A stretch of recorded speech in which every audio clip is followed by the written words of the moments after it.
Hai semua, kali ini kita bertemu dalam pembahasan penyusunan kertas kerja laporan konsolidasi dengan metode cost dan metode equity bersama saya, Dea Dita Yorena. Saya Desi Ahuta Galung. Saya Jessica Putri. Saya Sarmila Sitorus dan selamat menyaksikan. Apa itu laporan keuangan konsolidasi? Laporan keuangan konsolidasi adalah laporan yang menyajikan posisi keuangan dan hasil operasi untuk induk perusahaan atau entitas pengendali dengan satu atau lebih anak perusahaan atau entitas yang dikendalikan. Seakan-akan entitas-entitas individual tersebut merupakan suatu entitas atau suatu perusahaan. Tujuan dari penyusunan laporan keuangan konsolidasi ini adalah untuk menyediakan laporan keuangan yang bermanfaat dan relevan bagi para pengguna. Meskipun secara hukum, perusahaan-perusahaan tersebut berdiri sendiri, tetapi secara substansif, mereka adalah entitas ekonomi tunggal, yaitu suatu kesatuan usaha. Oleh karena itu, laporan keuangannya harus dikonsolidasikan oleh perusahaan induk sebagai pengendali. Dalam menyajikan laporan keuangan konsolidasi, dapat menggunakan dua metode. Yang pertama metode biaya atau cost method, yang kedua metode ekuitas atau equity method. Nah, dalam pembahasan penyusunan laporan keuangan konsolidasi kali ini, kita akan menggunakan asumsi di mana induk perusahaan menggunakan metode biaya untuk investasi sahamnya dan tidak terjadi kenaikan atau penurunan nilai atas investasi tersebut di akhir tahun. Agar lebih dapat memahaminya, kita akan langsung masuk ke contoh soal berikut ini. PT Prima membeli 80% saham beredar milik PT Sirma seharga Rp304.000. PT Prima menggunakan metode biaya untuk mencatat investasinya di PT Sirma. Akuisisi ini dilakukan pada tanggal 2 Januari 2020, di mana ekuitas PT Sirma pada tanggal tersebut terdiri dari modal saham sebesar Rp100.000, paid in capital sebesar Rp40.000, dan saldo laba sebesar Rp200.000. PT Prima mengakui selisih nilai investasi di PT Sirma adalah sebagai berikut. Yang pertama, undervalued inventory sebesar Rp20.000, di mana persediaan terjual semua pada akhir 2020. Yang kedua, undervalued land sebesar Rp40.000, dan yang ketiga, overvalued building sebesar Rp20.000, di mana gedung tersebut masih dapat dipakai 10 tahun lagi. Bila suatu induk perusahaan membeli anak perusahaan tidak 100%, misalnya dalam soal disebutkan 80%, maka 20% disebut non-controlling interest atau kepentingan yang dikendali, sedangkan induknya disebut controlling interest atau kepentingan pengendali. Langkah pertama yang harus kita lakukan adalah kita harus menghitung berapa nilai investasi PT Prima untuk proporsi 100%, yaitu investment cost PT Prima sama dengan Rp304.000 dibagi 80% sama dengan Rp380.000. Kemudian, langkah kedua, kita harus menghitung nilai ekuitas PT Sirma pada saat PT Prima berinvestasi di PT Sirma tanggal 4 Januari 2020, yaitu ekuitas PT Sirma terdiri dari common stock sebesar Rp100.000 ditambah dengan paid capital sebesar Rp40.000 ditambah return earnings sebesar Rp200.000, maka total ekuitas PT Sirma sebesar Rp340.000. Selanjutnya, langkah ketiga yaitu mencari excess value, yaitu selisih antara nilai investasi PT Prima dengan nilai ekuitas PT Sirma pada tanggal 4 Januari 2020, yaitu excess value Rp380.000 dikurang Rp340.000 sama dengan Rp40.000. Setelah kita mendapatkan excess value, maka kita mengalokasikannya. Yang pertama, undervalue inventory sebesar Rp20.000, yang kedua, undervalue land sebesar Rp40.000, yang ketiga, overvalue building sebesar Rp20.000, sehingga total excess value sama dengan Rp40.000. Untuk memudahkan penyusunan laporan keuangan konsolidasi, maka dibuat suatu kertas kerja. Di dalam kertas kerja tersebut, kita membuat jurnal eliminasi untuk menghilangkan akun-akun resiprokal. Jurnal ini tidak dibukukan ke dalam pembukuan PT Prima ataupun PT Sirma, tetapi hanya di dalam kertas kerja. Di dalam kertas kerja, kita akan membuat beberapa jurnal eliminasi. Yang pertama, jurnal eliminasi ekuitas subsidiary S dan investasi parent P dengan jurnal sebagai berikut.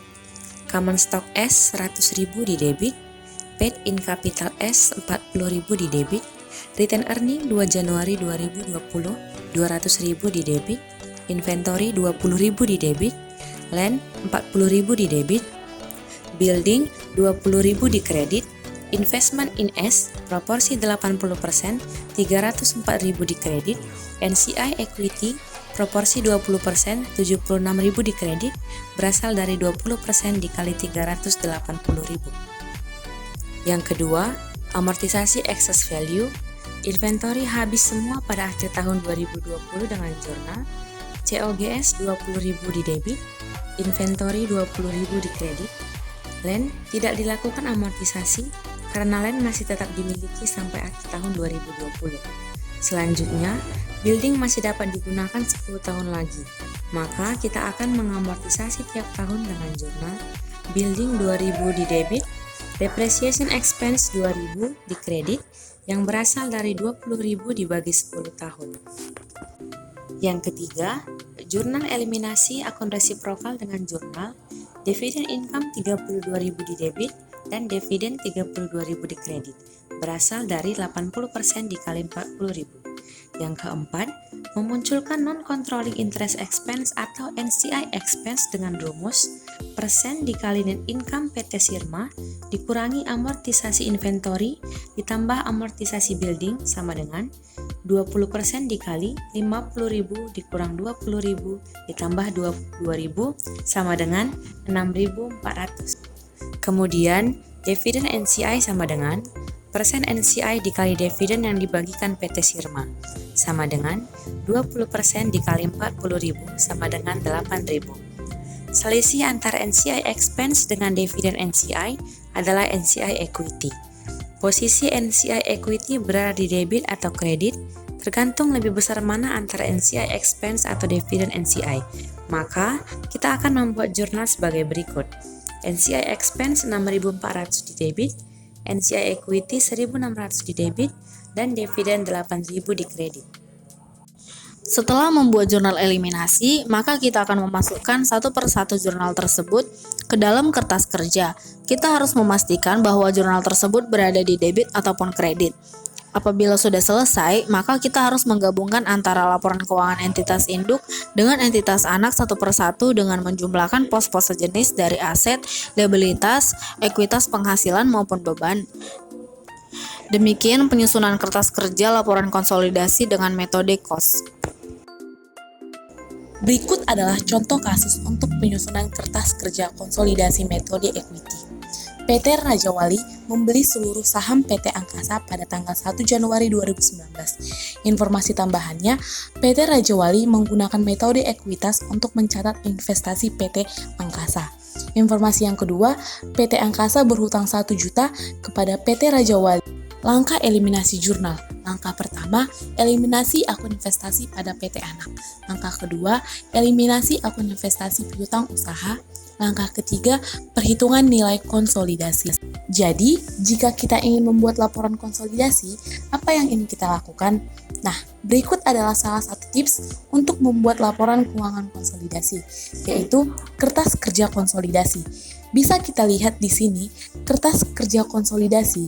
Jadi, kertas kerja konsolidasi ini Anda masukkan laporan keuangan PT Raja Wali dan PT Angkasa bersebelahan, lalu Anda siapkan kolom debit dan kredit. Tujuannya adalah untuk meletakkan apa yang kita sebut dengan jurnal eliminasi, yaitu jurnal yang dibutuhkan ketika akan menyusun keuangan konsolidasi. Jadi, sama seperti kertas kerja, untuk menyusun laporan keuangan ketika ada penyesuaian kurang lebihnya seperti itu. Jadi, kita akan memasukkan jurnal eliminasinya di sini. Lalu, nanti kolom terakhir adalah kolom konsolidasi, yaitu kolom di mana kita akan menjumlahkan dari PT Raja Wali dan PT Angkasa. Lalu disesuaikan lagi dari jurnal eliminasinya yang akan kita buat. Berikut langkah eliminasi jurnal. Langkah pertama, kita akan memasukkan jurnal untuk mengeliminasi akun investasi pada PT Anak, yaitu PT Angkasa. Seperti yang saya bilang, akun ini menunjukkan beberapa nilai yang dibayarkan oleh PT Raja Wali untuk mendapatkan seluruh PT Angkasa. Akun 300 juta yang dimiliki oleh PT Raja Wali harus dihapus. Caranya, jurnal yaitu jurnal pertama yang Anda lihat Pertama, kita membuat jurnal di sebelah kredit sebesar 300 juta. Angka 300 juta ini Anda konsolidasi, endingnya harus 0.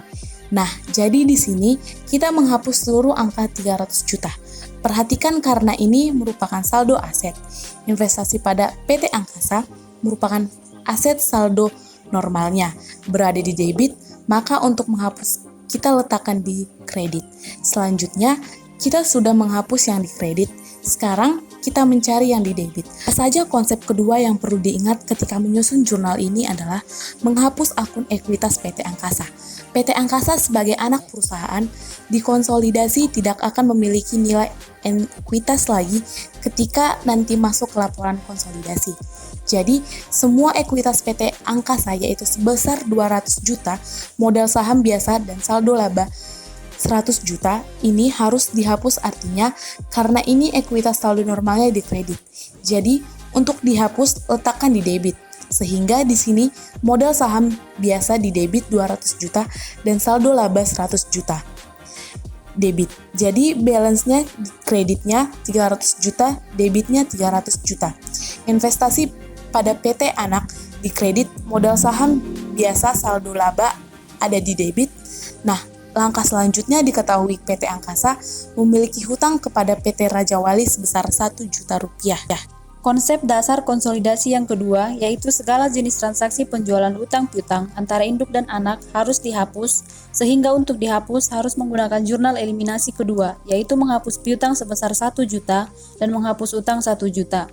Piutang posisinya di debit, jadi saldo normal untuk menghapus kita letakkan di kredit. Sama seperti saldo hutang, saldo normalnya di kredit, jadi kita letakkan di debit sehingga jurnalnya seperti ini. Hutang jangka pendek 1 juta di debit, piutang usaha 1 juta di kredit. Ketika sudah selesai membuat jurnal eliminasi yang diperlukan, kita akan menyusun laporan konsolidasi. Kita akan menyusun perhitungan jumlah nilai konsolidasi berikutnya. Seperti contohnya, kas sebesar 5 juta ditambah 3 juta, jadi 8 juta. Kalau piutang usaha 84 juta ditambah 30 juta, jadikan 114 juta.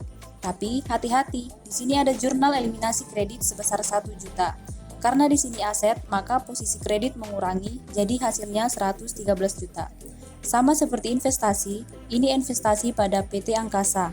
Awalnya sebesar 300 juta, dikurangi sebesar 300 juta di kredit sehingga saldonya 0.